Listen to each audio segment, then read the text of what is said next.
the constitutionally instructed exercise to be put on hold, and I mean the by-election to replace the late MP for Ayawaso East?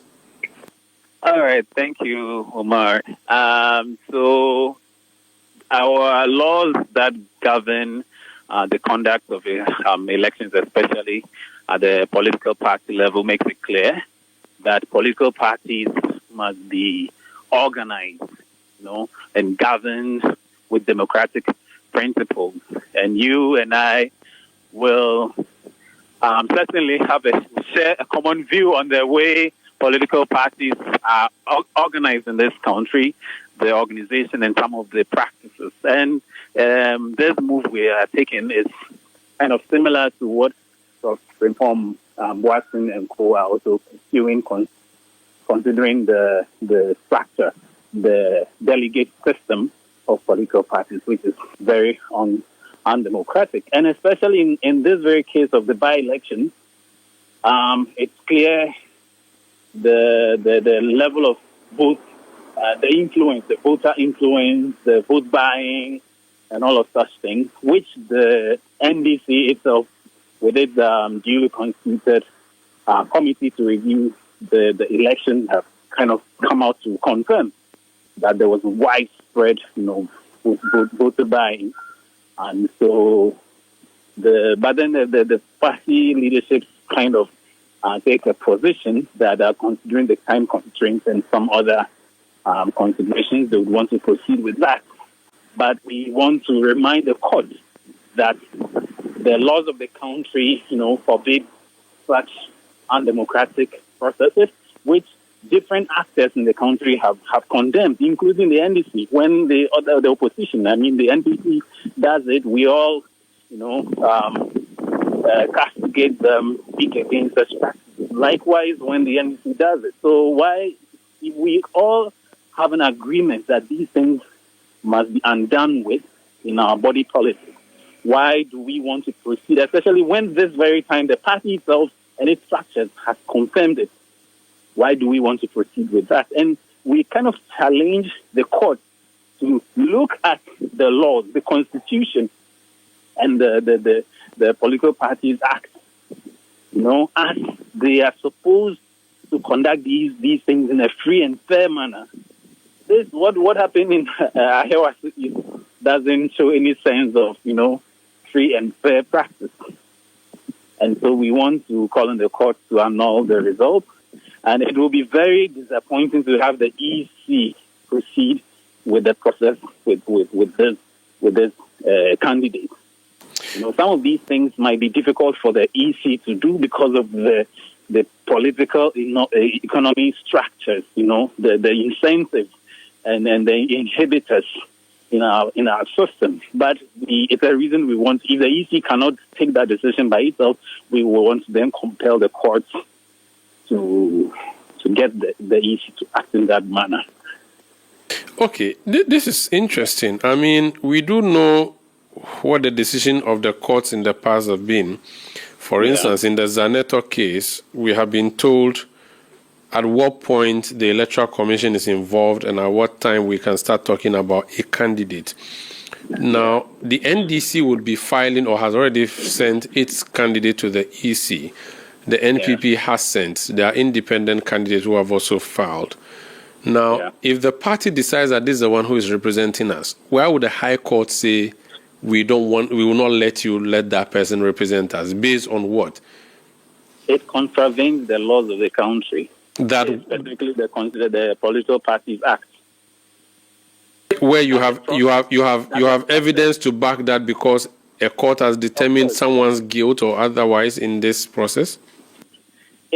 So we have the arguments to make and the evidence of the undemocratic practice, which contravenes the very principles of the Constitution and the act that governs political parties. So you're going to invite the court to litigate this matter, ask for evidence, bring in witnesses, and hear whether or not there was an unlawful act prior to a primary of a party before filing.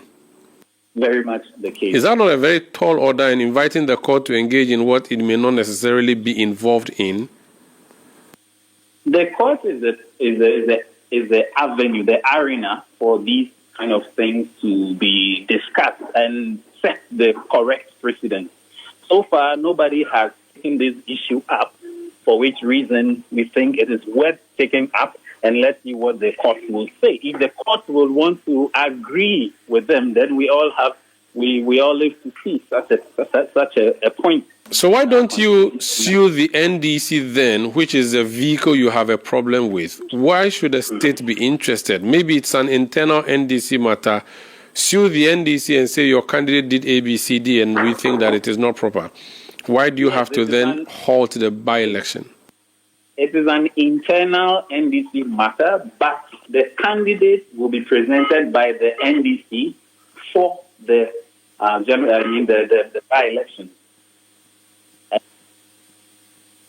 Yes, so you want to then sue the state. All right, they filed a suit at the High Court seeking to halt the Ayawaso East by-election, citing alleged vote buying during the National Democratic Congress parliamentary primaries held on February 7, 2026. The NDC has been named as the first defendant, the Electoral Commission as a second, and the Attorney General as a third. There's more in the following report.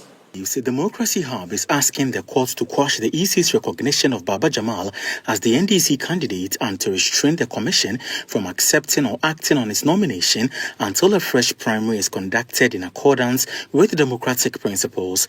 Democracy Hub says an order of mandamus directed at the second defendant to refuse to accept or act upon the nomination of the said candidate unless and until a primary conducted in accordance with democratic principles is held. The group is also seeking a declaration that the NDC primary was characterized by widespread vote buying, inducement and monetization, and that relying on its outcome to present a candidate breaches Article 55, Clause 5 of the Constitution and Section 9 of the Political Parties Act 2000 Act 574. Democracy Hub further argued that the party's failure to address the alleged misconduct renders its actions inconsistent with constitutional and legal requirements. The controversy centers on Baba Jamal, the NDC parliamentary candidate who has been accused of engaging in vote buying during the primaries. Mr. Jamal has consistently denied the allegations. 24-hour economy Emma. Any same be acquiring swami interchange that's the way to go. Tell people before it's the Mayano, Blackberry be a mechanism when you sing. But if I don't know, say, I still focus. And also, that's the plan make a sign or say, because can I no social media so now in Simba when people before say or more commenting. There be an MPP Lucy the social media fight. But after the flag bearership, who said, a people MPP before the attack and one of the issues in the same. On send an Akufado, Sadan de Menodi, that's where some say, and send an Akufado is Usidama GR4, Ghana Revenue Authority, Elkanda, Usidan Reno, a this Babel, at to forcing. Ejaji, on said GR for you more on much on power.